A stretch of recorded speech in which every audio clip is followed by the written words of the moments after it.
అంబేద్కర్ కోనసీమ జిల్లా ముమ్మిడివరంలో నాషా ముక్త్ యువ వికసిత్ భారత్ సంకల్ప్ అభియాన్ కార్యక్రమం నిర్వహించారు। ఈ కార్యక్రమంలో ప్రభుత్వ విప్ దాట్ల సుబ్బరాజు పాల్గొన్నారు। డ్రగ్స్, మద్యం, పొగాకు వంటి మత్తు పదార్థాలకు యువత దూరంగా ఉండాలని ఆయన పిలుపునిచ్చారు। విద్య, క్రీడలు, నైపుణ్య అభివృద్ధితో ముందుకు సాగే యువతే 2047 నాటికి వికసిత్ భారత్ నిర్మాణానికి పునాది అని అన్నారు। కార్యక్రమంలో ప్రజా ప్రతినిధులు, అధికారులు, సామాజిక కార్యకర్తలు, యువత పెద్ద సంఖ్యలో పాల్గొన్నారు। అన్ని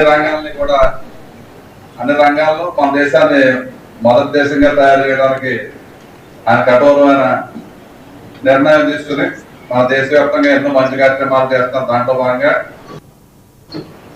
ఈరోజు వ్యసన రహిత అభియాన్ భారత్ అన్న కార్యక్రమం మన ముమ్మిడివరం బ్రహ్మకుమారీస్ ఆధ్వర్యంలో ఏర్పాటు చేసుకోవడం, వాళ్ళు ఏర్పాటు చేసినందుకు వారికి